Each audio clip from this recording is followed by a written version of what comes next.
सर्वसमर्थ सर्वत्र अस्मरणीय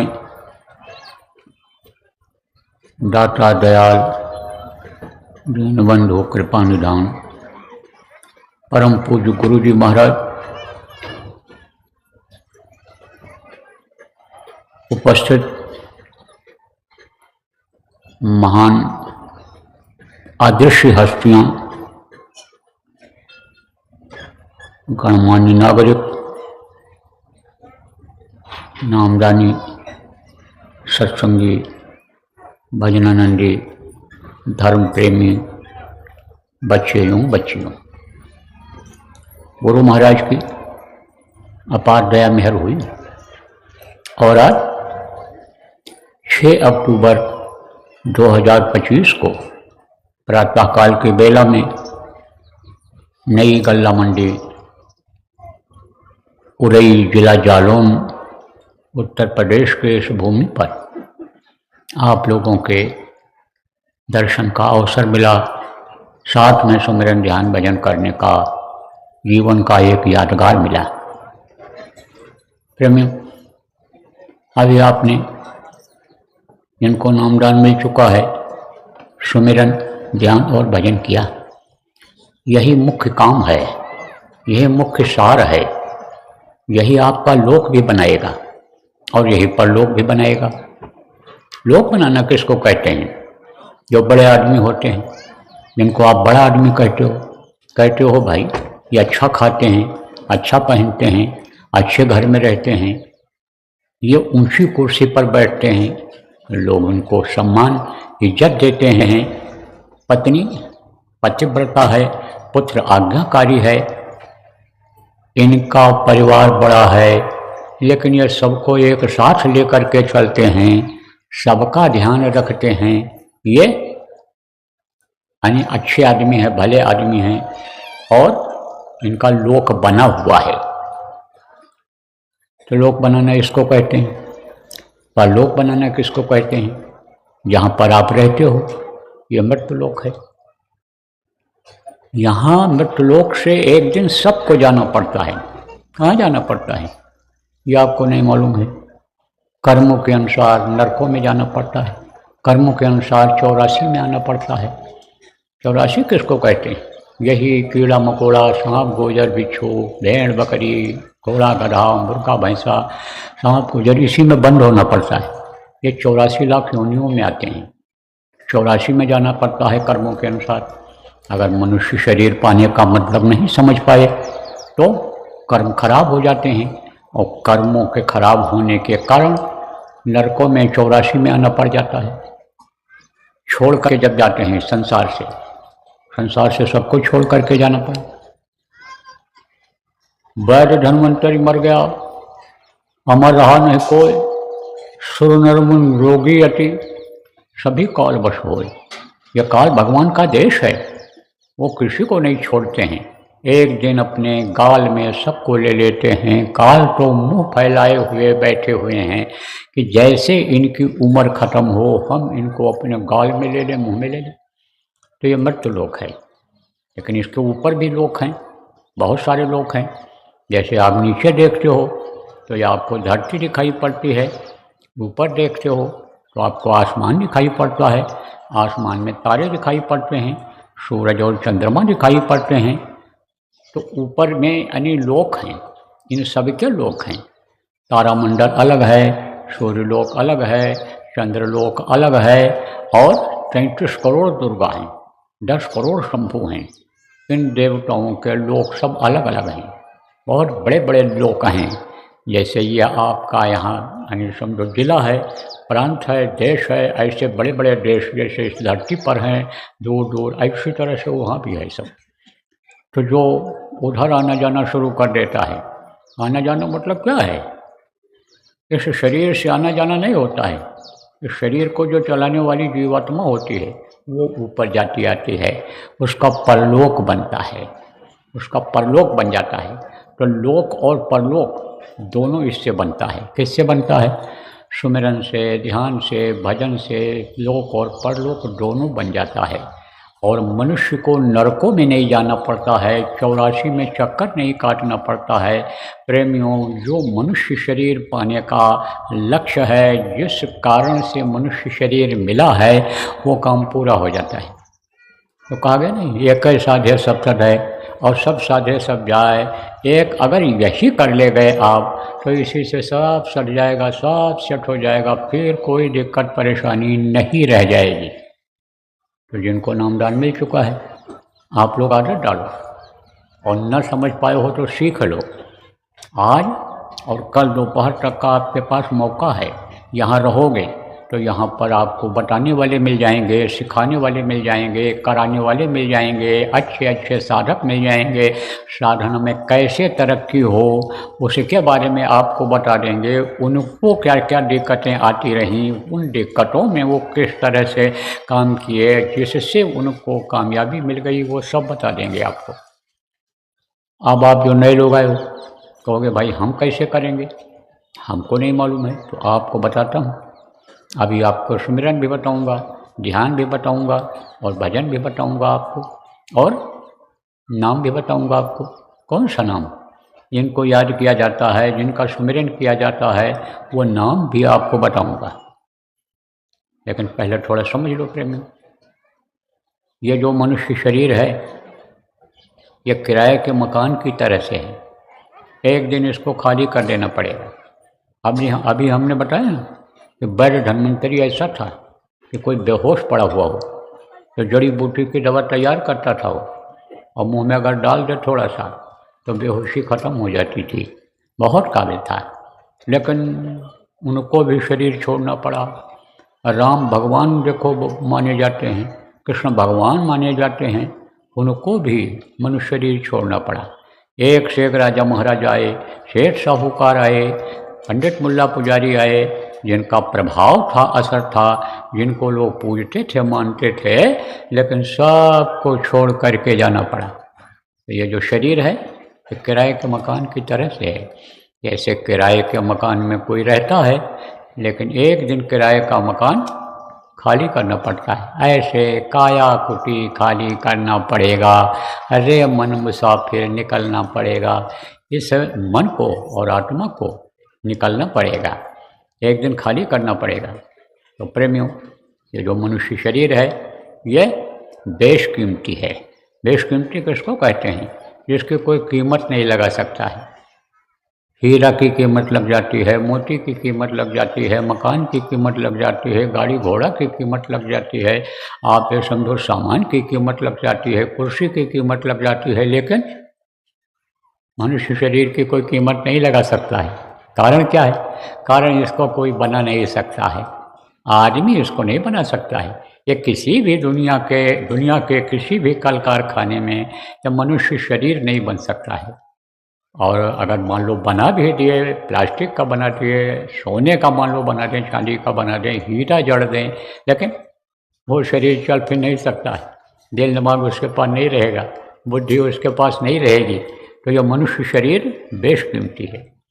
और देवता इसके लिए 24 घंटे प्रार्थना करते रहते हैं। नर समान नहीं कौनो देही, जीव चराचर जाचत एही। जितने भी चर और अचर के जीव हैं, सब इस मनुष्य शरीर को मांगते रहते हैं। थोड़े समय के लिए हमको मिल जाता तो हम अपना काम बना लेते। अपना काम क्या है? यही जो आपको बताया, इस जीवात्मा को स्वर्ग वैकुंठ का आनंद दिलाते हुए, ब्रह्म पार ब्रह्म लोकों का आनंद दिलाते हुए, और सतदेश पहुंचा दिया जाए, सतपुरुष के पास पहुंचा दिया जाए, और ये जन्म और मरण की पीड़ा से छुटकारा पा जाए। इसीलिए ये मनुष्य शरीर मिला है, तो वो काम पूरा हो जाए। देवता जो रहते हैं, देवता मनुष्य शरीर के यानी मनुष्य शरीर के लिए तरसते क्यों हैं? इसलिए तरसते हैं कि रास्ता उद्धार का इसी मनुष्य शरीर में है। वो कहाँ रहते हैं? स्वर्ग और वैकुंठ में रहते हैं, लेकिन उसके ऊपर जो ब्रह्म पार ब्रह्म लोक है, काल महाकाल लोक है, सतलोक है, वो वहाँ नहीं जा सकते हैं। उनकी आत्मा नहीं जा सकती है, लेकिन आप जा सकते हो। आप जा सकते हो। कब जा पाओगे? जब कोई युक्ति बताने वाला मिलेगा, उपाय बताने वाला मिलेगा, जन्म मरण से कब छुटकारा पा सकते हो, जब किसी समर्थ का हाथ पकड़ लोगे, जानकार मिल जाएगा, आपको रास्ता बता देगा। तो रास्ता बताने का काम कौन करता है? गुरु करते हैं। गुरु रास्ता बताते हैं, गुरु ही ज्ञान देते हैं। अब देखो प्रेमी, एक होता है बाहर से और एक होता है अंदर, अंदर और बाहर। जैसे कोठरी होती है, सरल भाषा में समझाता हूँ आप गांव के लोगों को। तो अंदर की दीवार अलग होती है, बाहर की अलग होती है। तो बाहर की दिखाई पड़ती है, बाहर उस पर कोई फोटो टंगा हुआ रहेगा, कुछ लिखा पढ़ा रहेगा, फोटो बना हुआ रहेगा, तो बाहर से दिखाई पड़ेगा, लेकिन अंदर में नहीं दिखाई पड़ेगा। ऐसे ही ये शरीर है, इसमें बाहर से ये खाल और रोएं और ये सब दिखाई पड़ता है, लेकिन अंदर में जो मशीनें हैं इस शरीर को चलाती हैं, कौन सी पावर, कौन सी शक्ति चलाती है, नहीं पता है। ये नहीं पता है। जैसे आप समझो कि बाहर अंदर समझो पंखा चल रहा है, अंदर में समझो कि कूलर चल रहा है, तो बाहर से नहीं पता चलता है। खिड़की खुली है तो अंदर की ठंड हवा बाहर निकलेगी, दरवाज़ा खुलेगा तो ठंड हवा बाहर निकलेगी, लेकिन अंदर क्या चल रहा है, किस तरह चल रहा है, कौन से पावर से चल रहा है, ये नहीं पता चलेगा। अरे मोटी बात आप ये समझ लो कि जैसे कहते हो ये बिजली का तार है, तो इस पर जो यानी रबर लगा हुआ है उसको तो आप देख लेते हो, लेकिन अंदर में कौन सा तार लगा हुआ है कि जो बल्ब जलाता है, जो पंखा चलाता है, उसको आप इन आँखों से नहीं देख सकते हो। ऐसे ही अंदर की रचना अलग है और बाहर की अलग है। तो मनुष्य शरीर के अंदर से ऐसा रास्ता गया है कि जिसके लिए देवता तरसते हैं कि हमारे पास भी रास्ता हो जाता तो हम आने जाने लग जाते। आप आ जा सकते हो, लेकिन कौन ले जाएगा आपको? जब कोई जानकार मिल जाएगा, गुरु मिल जाएगा। तो गुरु ही ज्ञान देते हैं। अंदर का ज्ञान अलग होता है, बाहर का ज्ञान जानकारी अलग होती है। देखो, पेट पालने के लिए, कमाई करने के लिए आप काम सीखते हो, चाहे खेती करना हो, जुताई नहीं जानोगे, बुआई नहीं जान पाओगे, सिंचाई नहीं कर पाओगे तो अन्न क्या पैदा होगा? तो सीखना पड़ता है, परिवार के लोगों से नहीं तो दूसरे लोगों से सीखना पड़ता है। नौकरी करने के लिए विद्या की पढ़ाई करनी पड़ती है, हिंदी, अंग्रेजी, उर्दू, फारसी पढ़ना पड़ता है, तब उस विद्या, उस ज्ञान से आप अपनी कमाई कर पाते हो, खा पाते हो, बच्चों को खिला पाते हो, कपड़ा बनवा पाते हो, दवाई पढ़ाई का बच्चों का इंतजाम कर पाते हो। तो कमाई करनी पड़ती है। उसको कौन सिखाता है? उसको भी गुरु ही सिखाते हैं, मास्टर ही सिखाते हैं उसको। आप समझो कोई लोहे का काम सीख लेता है तो लोहारगिरी करने लगता है, बढ़ई का काम कर सीख लेता है तो बढ़ई का काम करने लगता है, जूता सिलाई, कपड़ा सिलाई, तमाम तरह का काम लोग करते हैं तो सीखते हैं, उनको भी गुरु कहते हैं। लेकिन वो गुरु जो इस जीवात्मा को इसको कहते हैं, यही शरीर को चलाने वाली शक्ति, परमात्मा की अंश, जिसको अहम ब्रह्मात्म कहा यानी समझो वेदांतियों ने, वो है। तो वो जो जीवात्मा यानी अपने घर, अपने वतन मालिक के पास पहुंचाते हैं, वो समर्थ गुरु होते हैं, वो शब्द भेदी गुरु कहलाते हैं। तो जब शब्द भेदी गुरु मिल जाते हैं, शब्द का भेद बता देते हैं, शब्द को पकड़ा देते हैं अंदर में, तब ये जीवात्मा उस परमात्मा तक पहुंच जाती है। तब मुक्ति और मोक्ष मिल जाता है। मुक्ति और मोक्ष किसको कहते हैं? शमशान घाट पर जाओ तो कहीं कहीं लिखा रहता है मुक्ति धाम, मोक्ष धाम। अब कोई मुर्दा लेकर के जाए और जलाने में कोई दिक्कत आ जाए तो वापस लाता है? 2 दिन चाहे लग जाए, लेकिन वापस नहीं लाता है। कहता है इनको हम मुक्ति दिला करके ही वापस घर जाएंगे। तो मुक्ति वाली जगह वो कहलाती है जहाँ से फिर वापस नहीं आना होता है। तो इस मृतलोक में देखो, जन्मते वक्त भी तकलीफ़ होती है, मरते वक्त भी तकलीफ़ होती है, तो मरते वक्त और जन्मने के लिए फिर आना नहीं पड़ता है। तो अशिला काम प्रेमियों वही है, अशिला काम वही। इस काम को किसने सिखाया, किसने बताया?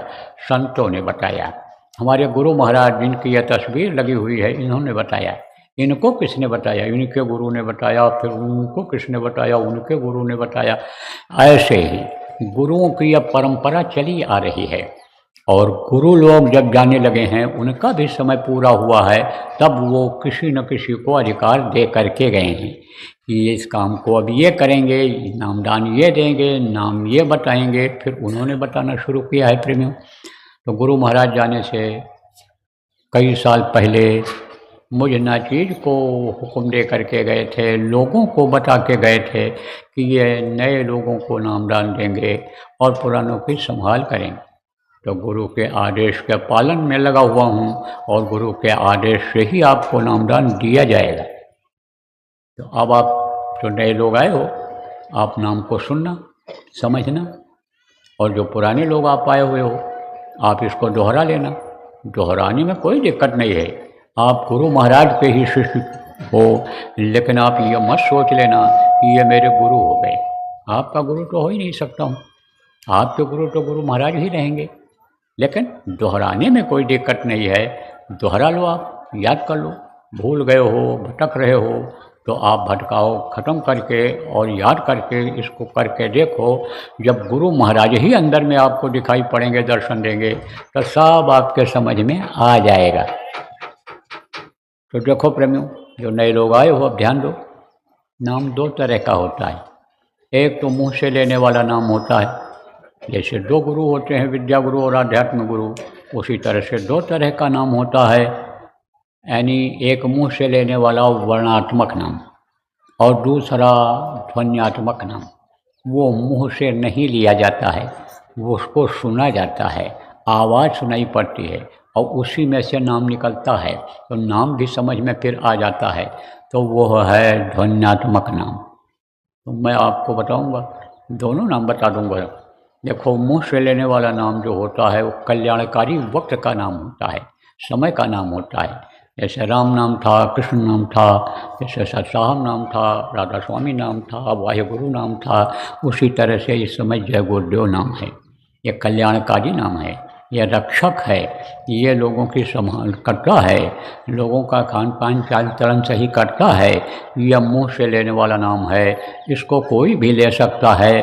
आप प्रेमियों प्रचार कर सकते हो जय गुरुदेव नाम का, कि मुसीबत में, तकलीफ़ में कोई कहीं पड़ जाओ, कोई बचने का रास्ता ना हो, तो जब जय गुरुदेव नाम बोलना, जय गुरुदेव नाम की ध्वनि बोलना, जय गुरुदेव नाम की ध्वनि को बोल करके घर की तकलीफ़ों में और राहत पा सकते हो, या प्रचार कर सकते हो।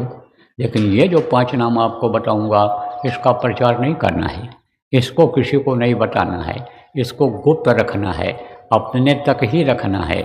तो ये जो नाम बोलूँगा, उस नाम को आप बोलना, जितना याद कर पाओ उतना याद कर लेना। जो न याद हो पावे, उसका लिखा हुआ कागज़ अभी जब सत्संग खत्म हो जाएगा तब आपको मिल जाएगा। लेकिन भीड़ बहुत ज़्यादा है, जहाँ तक जगह दिखाई पड़ रही है, आप समझो पूरा भरा हुआ है, और कुछ लोग बाहर भी बैठे होंगे जो नहीं यहाँ से दिखाई पड़ रहे हैं। तो भीड़ तो बहुत ज़्यादा है। अब इस भारी भीड़ में अगर आपको कागज़ न मिल पावे, तो आप पुराने लोगों से पूछ लेना। जो प्रचार करने गए थे वो लोग भी आपको यहाँ मिल जाएंगे, और प्रचारक लोग जो आप गए थे, आप एक जगह अपनी बैठकी शुरू करो और वहीं पर जा कर के आपसे लोग मिलेंगे। आप उनको सुमिरन समझाओ, ध्यान समझाओ और भजन समझाओ। और जो लोग यानी प्रचार में आप गए थे और वहाँ जिम्मेदारियाँ लोगों को लेकर के आए थे, उन लोगों को भी ठीक से समझा दो, वो लोग समझा देंगे, लिखा देंगे। तो कागज़ अगर न मिल पावे तो पूछ करके लिख लेना, और लिख करके याद कर लेना। और जब ये नाम, रूप, स्थान, आवाज़ याद हो जाए, तब कागज़ को फाड़ करके कहीं सुनसान जगह पर फेंक देना। बताना मत किसी को। अगर आप बता दोगे तो आपका उसका कोई फ़ायदा नहीं होगा, और इनके अंदर अगर नाराज़गी आ गई तो कोई नुकसान हो जाए। इसलिए नुकसान का काम आप मत करना, नुकसान का काम आप मत करना, इन नामों को किसी को मत बताना। जैसे देखो, राजा होता है, तो राजा अगर खुश हो गया तो आपको बहुत कुछ दे सकता है, और नाराज़ हो गया तो आपको दुख दे सकता है। अगर खुश हो गया तो सुख पहुंचा देगा, और अगर नाराज़ हो गया तो दुख दे देगा। ऐसे ही इनको समझो, इनको खुश करना रहेगा, इनकी इज्जत करनी रहेगी। यह न सोचें कि सबको बता करके हमारी बेइज्जती किया इन्होंने, इसलिए इन नामों को किसी को भी मत बताना। और भी बता दें आपको, सुमिरन करना किसको कहते हैं? माला जपने को जिनको आप कहते हो उसको सुमिरन कहते हैं। माला जपने का नाम है सुमिरन, आँख से देखने का नाम है ध्यान, और कान से सुनने का नाम है भजन, जो आपके सामने अभी किया गया।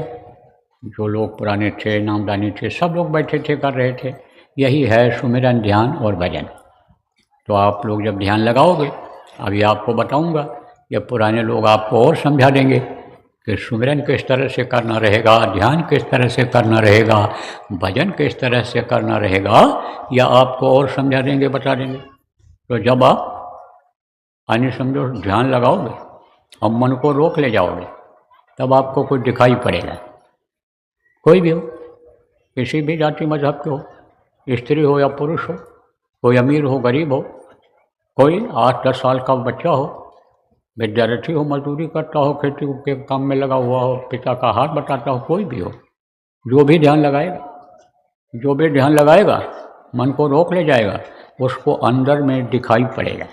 क्या दिखाई पड़ेगा? यही लोग सब दिखाई पड़ेंगे, यही देवता, यही यानी रोशनी, वही प्रकाश और वही सारी चीज़ें, सारा मंडल अंदर में दिखाई पड़ेगा। ये जो चंद्रमा है, आज समझो कल जो है तो पूर्णिमा है, तो ये चंद्रमा वहाँ पूर्ण रूप में दिखाई पड़ेगा और बेदाग दिखाई पड़ेगा। इसमें तो दाग है, उसमें कोई दाग नहीं है। तो जब वो दिखाई पड़ेगा तब आप खुश हो जाओगे, उस रोशनी में जब पहुँचोगे खुश हो जाओगे। जैसे कोई कमरे में बैठा रहता है, अंधेरा रहता है, और बाहर निकलता है तो सूरज की रोशनी से उजाला रहता है, और रात में चंद्रमा की रोशनी से उजाला रहता है, तो खुश हो जाता है कि देखो कितना बढ़िया रोशनी है यहाँ पर, चंद्रमा देखो ये निकला हुआ है। तो ये रोशनी तो उस रोशनी के आगे कुछ भी नहीं है, क्योंकि वो तो करोड़ों योजन ऊपर में जगह है, वो स्थान है, और वहाँ से ये रोशनी आती है। तो जैसे दूर कहीं हालोजन जलता हो तो उसका रफ आपके पास पहुँचेगा, नज़दीक बढ़ते जाओगे तो तेज़ रोशनी मिलती चली जाएगी। ऐसे ही वो चंद्र प्रकाश दिखाई पड़ेगा, चंद्रमा का प्रकाश दिखाई पड़ेगा, सूर्य का प्रकाश दिखाई पड़ेगा, तो खुश हो जाओ, और खुश हो करके दूसरों को बताने लगोगे। और जैसे बताओगे, सुन लो, समझ लो प्रेमी, जैसे कुछ दिखाई पड़ेगा, और सुनने का भी तरीका बताऊंगा, भजन करने का तरीका बताऊंगा, तो जैसे सुनाई पड़ने लगेगा तैसे मस्त हो जाओगे, खुश हो जाओगे, और दूसरों को बता दोगे, और जैसे बताओगे तैसे बंद हो जाएगा वो। तब उसी के लिए रोगे, तड़पोगे, छटपटाओगे, फिर कोई सुनने वाला नहीं रहेगा। इसलिए किसी को भी बताना मत, कुछ भी दिखाई सुनाई पड़े किसी को मत बताना। अब आप समझो कि जिसका नाम होता है उसका रूप होता है और उसका स्थान होता है। जैसे आपका नाम है और आपका रूप या चेहरा है, और आप कहीं रहते हो, आपका स्थान है। ऐसे ही यह 5 धनी हैं, 5 देवता कह लो, 5 धनी हम लोग धनी कहते हैं, क्योंकि उनके पास जितना धन है वो किसी के पास नहीं है। यानी न देवी के पास, न देवता के पास, न यहाँ मृत लोग के पास, किसी के पास धन नहीं है, तो हम लोग उनको धनी कहते हैं। जैसे कहते हो ये धनी वानी हैं, ये बड़े आदमी हैं, ये सेठ हैं, ये साहूकार हैं, ये जो है पूंजीपति हैं, ये हजारपति हैं, लखपति हैं, करोड़पति हैं, अरबपति, जैसे आप कहते हो मनुष्य को, उसी तरह से उनको हम लोग धनी कहते हैं। तो ये 5 धनी हैं, इनका नाम है, इनका रूप है, इनका स्थान है, और इनकी है आवाज़। तो वो मैं भी आपको बताऊंगा, रटाऊंगा, याद कराऊंगा। जितना याद कर सको याद कर लेना, और नहीं तो लिख लेना, फिर याद कर लेना, लिख करके याद कर लेना। आप 3 चीज़ और समझो, 3 आँख, 3 कान और 3 नाक। नए लोग कहोगे ये कैसे? आपको बताता हूँ। देखो 2 आँखें ये बाहर, इससे बाहर की चीज़ दिखाई पड़ती, इससे बाहर की चीज़ दिखाई पड़ती, और एक आँख अंदर में जीवात्मा में है। कहाँ बैठी हुई है? यहाँ बैठी है, सबसे ऊपर यहाँ बैठी हुई है, एक आँख उसमें है। इन आँखों से ये दुनिया की चीज़ें दिखाई पड़ती हैं, आदमी दिखाई पड़ते, औरत बच्चे दिखाई पड़ते, पेड़ पौधे दिखाई पड़ते हैं, और उस आँख से पेड़ पौधे तो हैं वहाँ, वो दिखाई पड़ते हैं, लेकिन वो बहुत बड़े बड़े विशाल रूप उनका दिखाई पड़ता है। और वो फल इस तरह से नहीं देते हैं कि जैसे आम, सेब, केला, अंगूर, नाशपाती ये फल होता है, ऐसा फल नहीं देते हैं, ऐसा नहीं रहता उसमें। वो तो उसमें रूहें, जीवात्माएँ इस तरह लटकी हुई रहती हैं गुच्छे के रूप में कि समझो मालूम पड़ता है फल लगा हुआ है, और बहुत उनके अंदर प्रकाश रोशनी रहती है रूहों में, तो वो बहुत प्रकाशमान रहते हैं, दिखाई पड़ते हैं, मनुष्य जैसे ही दिखाई पड़ते हैं वो। लेकिन न तो मनुष्य रहते हैं, मनुष्य शरीर में, ये पंच भौतिक शरीर में रहते हैं, और न ही वो आप ये समझो किसी जानवर के शरीर में रहते हैं, उनका शरीर अलग रहता है। दिखाई सब पड़ेगा आपको, कपड़े भी दिखाई पड़ेंगे, लेकिन ये कपड़े नहीं हैं, वो कपड़े बहुत सुंदर हैं। उसमें जैसे देखो कि कोई सोने के तार से यानी कपड़ा बुन दिया जाए, चांदी के तार से बुन दिया जाए, उसमें हीरे जड़ दिए जाएँ, हीरे लगा दिया जाए, तो उसकी चमक अलग अलग रहती है। तो इस तरह से टेक्निकल जिसको इंग्लिश में कहते हैं, तो वो सब आपको जब दिखाई पड़ेगा तो किससे दिखाई पड़ेगा? जीवात्मा से। कब दिखाई पड़ेगा? जब जीवात्मा की आँख खुलेगी, तब आपको विश्वास हो जाएगा। तो एक आँख है जीवात्मा में, उसको खोलने का तरीका आज बताऊंगा। वो इस वक्त पर बंद है। जैसे मोतियाबिंद हो जाता है, जाला माड़ा इन आँखों में आ जाता है, तब दिखाई नहीं पड़ता है, बाहरी चीज़ें नहीं दिखाई पड़ती हैं। तब क्या करते हो?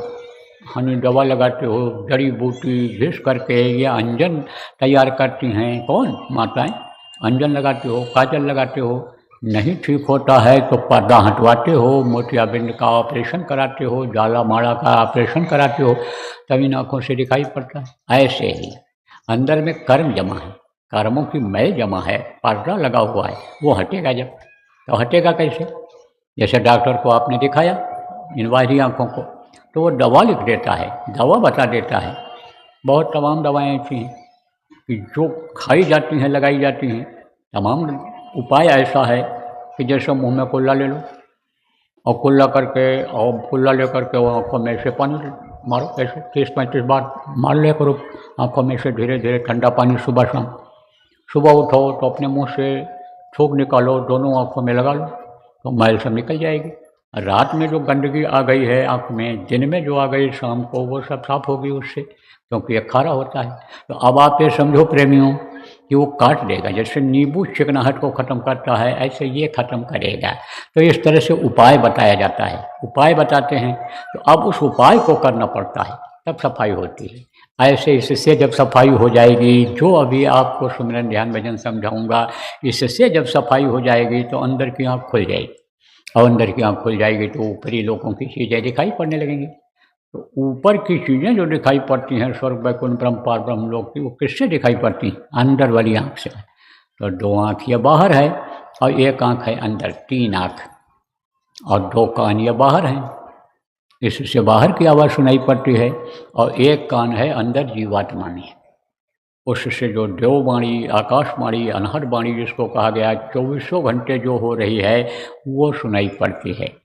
उसको सुनने के बाद मस्ती आ जाती है, उसको सुनने के बाद चैतन्यता आ जाती है। देखो प्रेमी, मनु और शतरूपा ये तपस्या कर रहे थे, और जब तपस्या कर रहे थे तो इनका शरीर बिल्कुल सूख गया था। अब तो तपस्या नहीं रह गई, तपस्या कोई कर भी नहीं सकता है। 3 घंटे 4 घंटे भी बैठना कमज़ोर शरीर से मुश्किल हो गया, क्योंकि संयम नियम का पालन नहीं हो पाता है, तो अब तो हो नहीं सकता। तो अब इस समय तो नहीं, लेकिन पहले लोग बैठक करते थे, अन्न पानी बहुत कम कर देते, छूट ही जाता था, पानी पी करके ही जीने लगते थे, तपस्या कर रहे थे। तो बिल्कुल शरीर सूख गया था, एकदम हड्डी हड्डी रह गई थी। यह था कि अब प्राण निकल जाएगा, अब निकल जाएगा, अब निकल जाएगा। लेकिन दया हो गई, जिस काम में लगे हुए थे उसमें कामयाबी मिल गई, और आवाज़ अंदर में आ गई। किधर से आई? वही अंदर वाले कान से। श्रवण रंध्र और जब आया वो यही आवाज़, यही शब्द, जब श्रवण रंध्र मतलब अंदर के कान से, श्रवण रंध्र किसको कहते हैं? सुनने का छेद।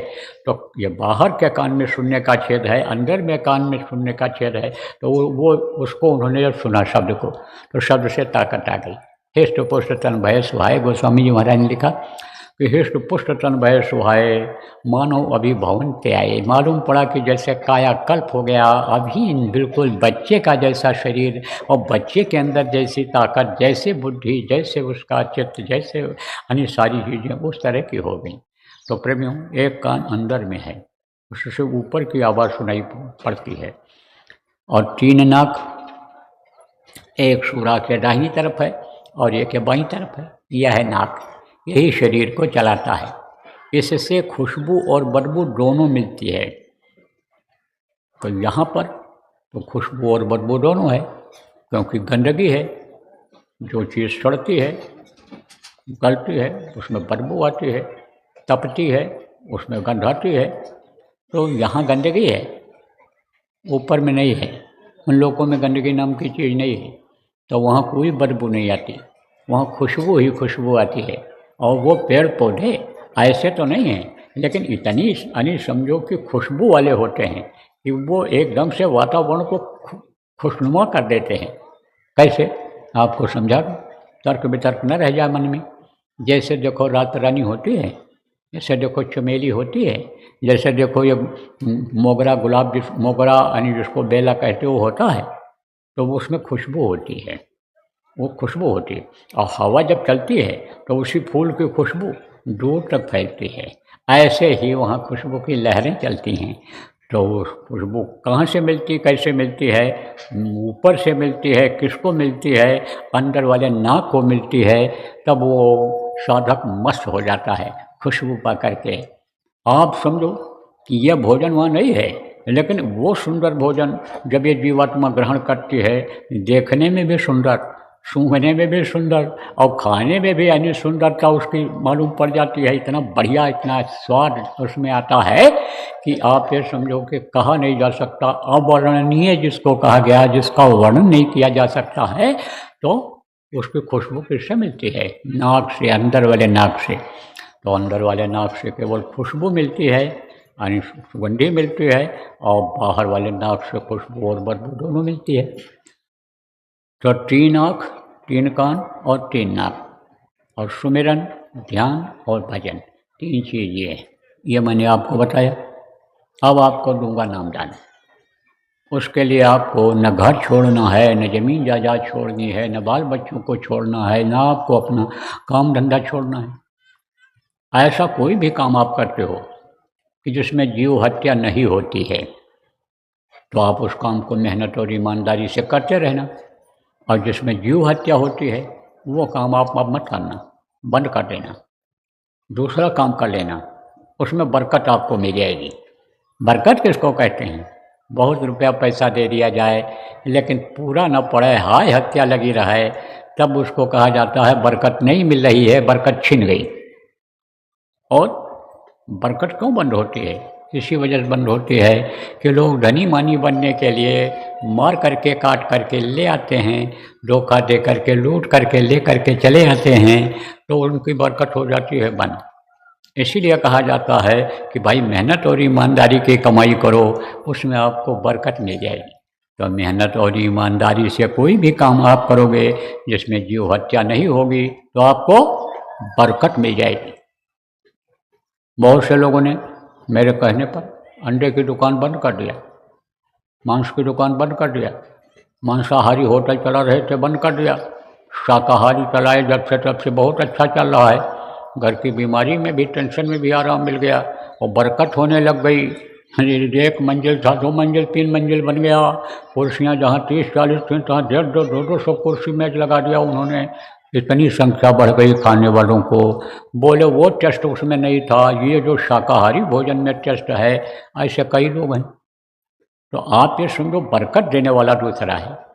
दिन भर कमाओ पूरा न पड़े, 1 घंटा कमाई कर लो तो बचत भी हो जाए, तो उसको बरकत कहते हैं।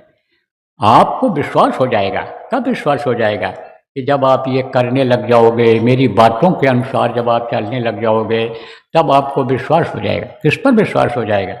जो पैदा होने के पहले माँ के स्तन में दूध भर देता है, उस पर विश्वास हो जाएगा। तो प्रेमियों, आपको छोड़ना कुछ नहीं है, बाल बच्चों का कर्जा है, माता पिता का कर्जा लेना देना कई जन्मों का है, पत्नी का कर्जा, किसी के पति का कर्जा, किसी यानी समझो कि दोस्त का कर्जा, रिश्तेदार का कर्जा, पड़ोसी का कर्जा, खानदानियों का कर्जा। तो ये कर्म कर्जा अदा कर लो, लेकिन फंसे मत रहो इसी में, चौबीसों घंटे उसी को करने में मत लगे रहो। नहीं तो ये न तो धन दौलत साथ जाएगा, न ये पुत्र परिवार साथ जाएगा, न पड़ोसी रिश्तेदार कोई मदद करेंगे आखिरी वक्त पर। ये सब यहीं छूट जाएंगे, सब छोड़ कर जाना पड़ेगा, ये शरीर भी यहीं छूट जाएगा। इसलिए उसमें फंसो मत। अब जीवात्मा को बचाओ, इसको नरक 84 में सजा दिलाने से बचाओ, इसको अपने वतन अपने मालिक के पास पहुंचाने का लक्ष्य उद्देश्य बनाओ, निशाना बनाओ। और 3 घंटा समय कम से कम निकालो 24 घंटे में इसी काम के लिए, सुमिरन ध्यान और भजन के लिए। बाकी समय आप अपने काम में जो करते हो उसमें लगा लो। तो प्रेमियों, हमारे यहाँ कोई भेदभाव नहीं है, जाति पाति का कोई भेदभाव नहीं है। मानते हम सब हैं, कहते हैं जहाँ जाति में रहो। यहाँ तो कुछ नहीं, यहाँ तो मानव और मानवता वाली बात है, क्योंकि जीवात्मा सब के अंदर एक जैसी ही है। तो जो जीवात्माओं को देखता है, जीवात्माओं के लिए काम करता है, उसके लिए तो सिया राम मैं सब जग जानी और करूँ प्रणाम जोर जो पानी, उसके लिए तो सब बराबर हैं। लेकिन आप जिस जाति में रहते हो उसी में रहो, जहाँ भोजन आप खाते हो, जिस बिरादरी में साथ में शाकाहारी भोजन उसी के साथ आप खाओ। लड़का लड़की का शादी ब्याह जहाँ आप करते हो वहीं पर करो, हमारी तरफ से पूरी छूट है। लेकिन ये जो आजकल जहर फैल रहा है, जो लोगों की, बहुत लोगों की जान लेने वाला है, वो क्या है?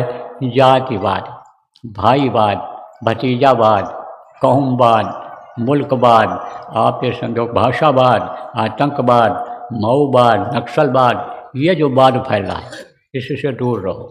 मानववाद को फैलाओ, मानवता लाओ, इंसानियत लाओ, लोगों को नशा मुक्त करो, जिससे बुद्धि लोगों की सही हो जाए, लोगों को शाकाहारी बनाओ। यह मानव मंदिर जो पूजा उपासना के लिए मिला, या जिस्मानी मस्जिद जो इबादत के लिए मिला, या टेम्पल ऑफ लिविंग गॉड जिसको कहा, ये यानी समझो जो चर्च, मनुष्य रूपी चर्च मिला, इसको साफ सुथरा रखो। तो इसको फैलाओ, आप इसको आप बताओ, इसका प्रचार करो लोगों में। बाकी इसमें फंसो नहीं, ये जरूर कहता हूँ। तो देखो समय निकला जा रहा है, आपको अब मैं देता हूँ नामदान। बैठो, मारो पालथी, पालथी मारो, जो जो नाम बोलूँगा आप बोलना, और जब मैं बोलना बंद कर दूँगा तो आप भी बोलना बंद कर देना। और अगर आप कोई मोबाइल में या टेप रिकॉर्डर में रिकॉर्ड कर रहे हो आवाज़ को, तो आप इन नामों को रिकॉर्ड करके किसी को मत सुनाना। और नए लोगों को, प्रेमियों, इन नामों को लिखकर भी आप मत देना और बताना भी नहीं। बैठो, जो जो नाम बोलूँगा आप लोग बोलना, और जब मैं बोलना बंद कर दूँगा तो आप भी बोलना बंद कर देना, फिर आपको समझाऊँगा। 5 तत्वों की सफाई का नाम की साधना।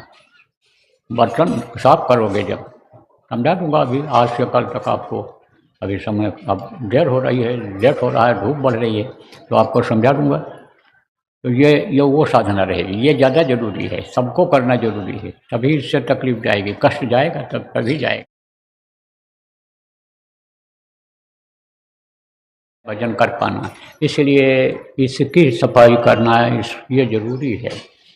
तो प्रेमियों, ये चलेगा कब तक? दीपावली तक। दीपावली के अंदर साधना शिविर लगा लेनी है, उसमें बैठना। आप लोग नए लोग जो नाम जान लियो, अपने अपने यहाँ भी लगा सकते हो आपने।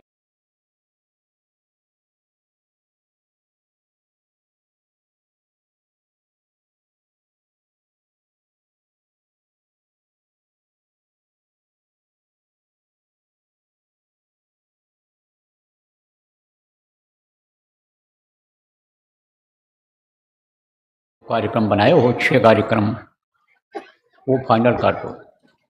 लेकिन हमको एक बार आप दिखा लेना, लिख करके कि यह कार्यक्रम यहाँ से इतनी दूर है, ये इतनी दूर है, इसमें इतना समय लगेगा, इसको यहाँ करेंगे, कैसे क्या है, एक बार हमको आप बता देना, तो फिर फाइनल हो जाएगा आपका। और फिर 9 तारीख से करना शुरू कर दिया जाएगा, और 14 तक आपके यहाँ किया जाएगा। उसके बाद फिर उधर यूपी में चले जाएंगे। लेकिन यूपी में अब कार्यक्रम जो होगा, तो इक्का दुक्का कहीं बीच में कहीं पड़ गया तो हो जाएगा, नहीं तो बड़ा कार्यक्रम होगा। कौन सा कार्यक्रम? कार्तिक पूर्णिमा का। 2-3 जगहों का, 3-4 जगहों का नाम इन लोगों ने दिया है, कमेटी वालों ने, प्रांतीय कमेटी वालों। तो 1 नंबर तो इन्होंने सीतापुर का दिया है, 2 नंबर गोरखपुर का दिया है, और 3 नंबर उन्नाव का दिया है, 4 नंबर गोंडा का दिया है। तो आप देखो, जहाँ जगह मिल जाए और परमिशन मिल जाए, आप ये समझो कोशिश करो, तब हमको बताओ कि जगह हमको मिल गई, परमिशन मिल गया, पानी पेशाब की जगह यहाँ हो जाएगी, तब हम घोषणा कर देंगे। तो आप देख करके हमको बताओ, अभी बताओ, थोड़ा देर से बताओ, कोई ज़रूरी नहीं, क्योंकि अभी समय है। लेकिन अभी अगर निर्णय जितना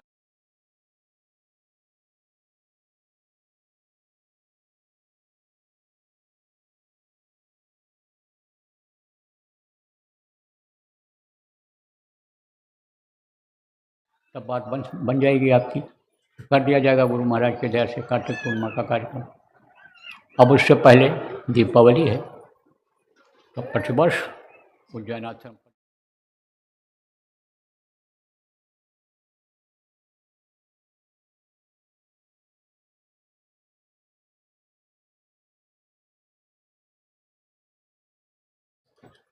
और संस्था ही चलाती है उसको, उज्जैन आश्रम ही उसको चलाता है, और गुरु महाराज का वहाँ चिन्ह बन रहा है, गुरु महाराज का वहाँ मंदिर बन रहा है, ऐतिहासिक जगह तैयार हो रही है।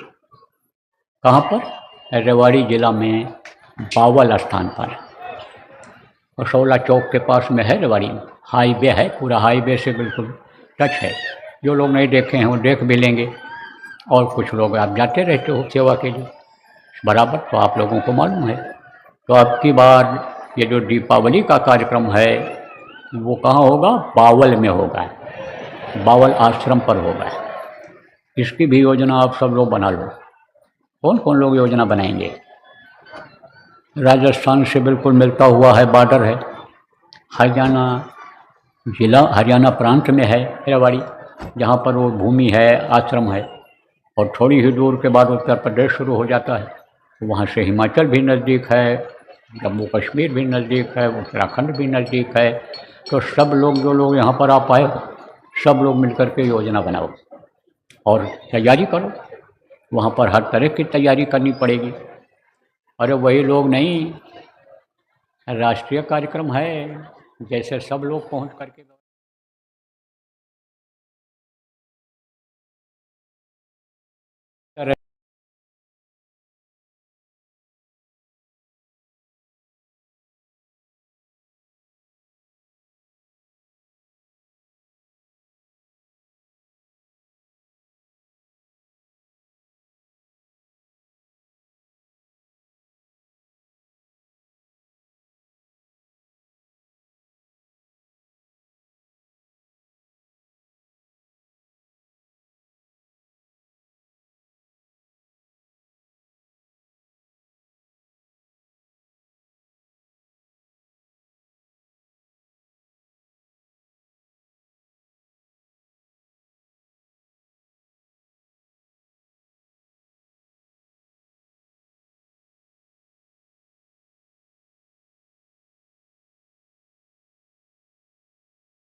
अब एक प्रार्थना हो।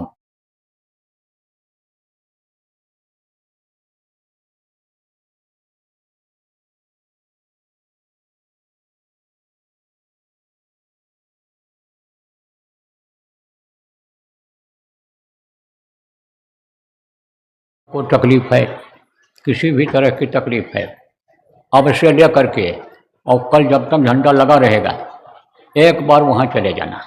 सब लोग साथ मत जाना, व्यवस्था मत बिगाड़ना, व्यवस्था बिगाड़ोगे तो कोई फायदा नहीं होगा। जाना दीनता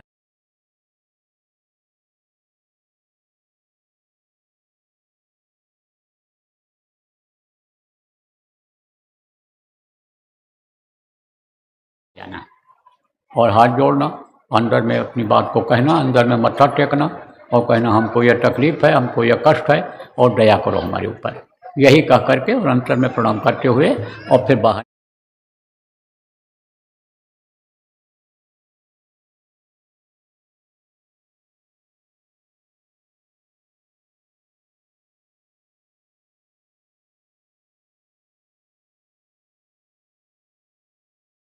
बता पाएंगे। इसलिए एक बार आप वहाँ विश्वास के साथ जाओ, उसके बाद जो कोई बात रह जाएगी तो फिर कभी मौका मिलेगा तो फिर बात कर लिया जाएगा। आते जाते रहो।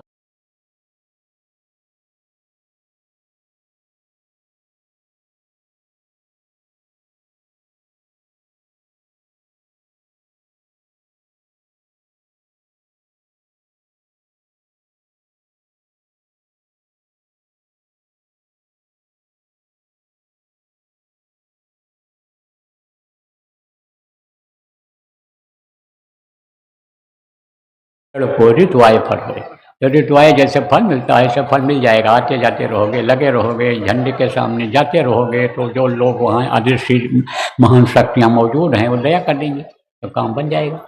आप समझ लो इस बात को।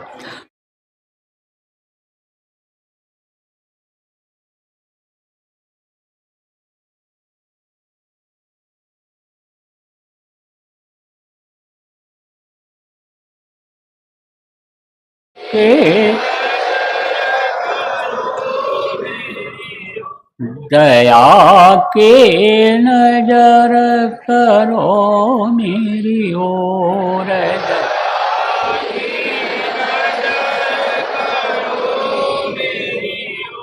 निश दिन तुम्हें निहारूं सतगुरु निश,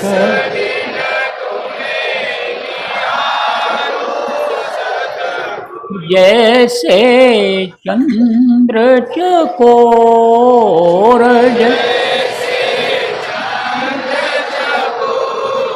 दया के नजर करो मेरी ओर,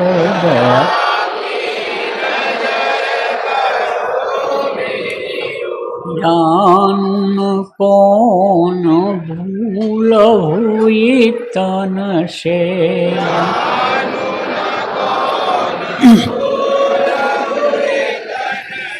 लियो हमसे मुख मोड़, दया के नजर करो मेरी ओर,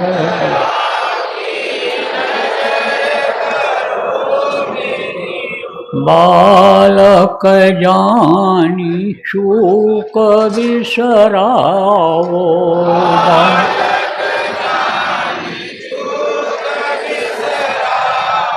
आया शरण अब मैं तोर,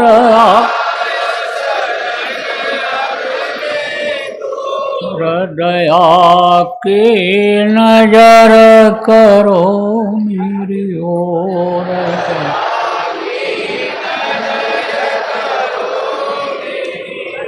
सदा दयालु स्वभाव तुम्हारा,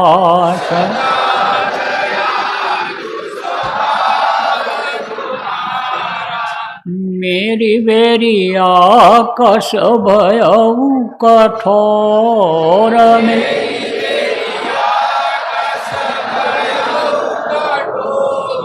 दया के नजर करो मेरी ओर,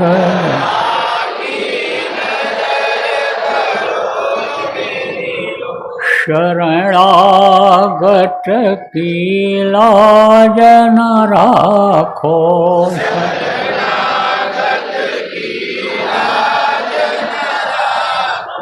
मोसो पतित अब जाए कहीं और,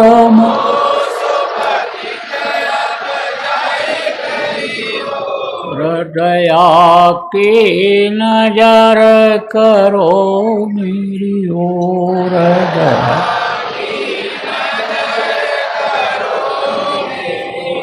हर के नजर करो मेरी ओर,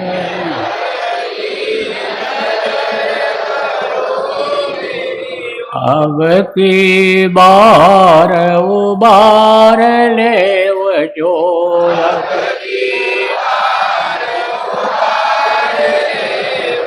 फिर न दरब पग यही मग और, फिर दया की नजर करो मेरी ओर,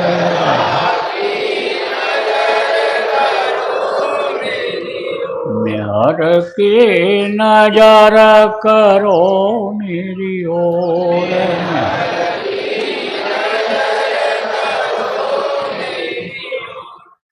जय गुरुदेव, जय गुरुदेव, जय गुरुदेव, जय गुरुदेव, जय जय गुरुदेव।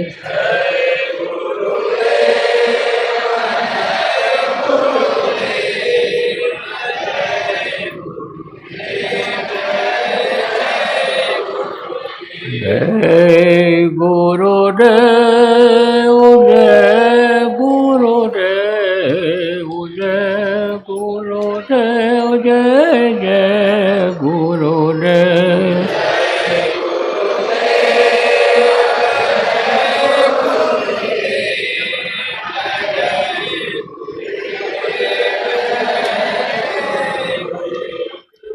जय गुरुदेव।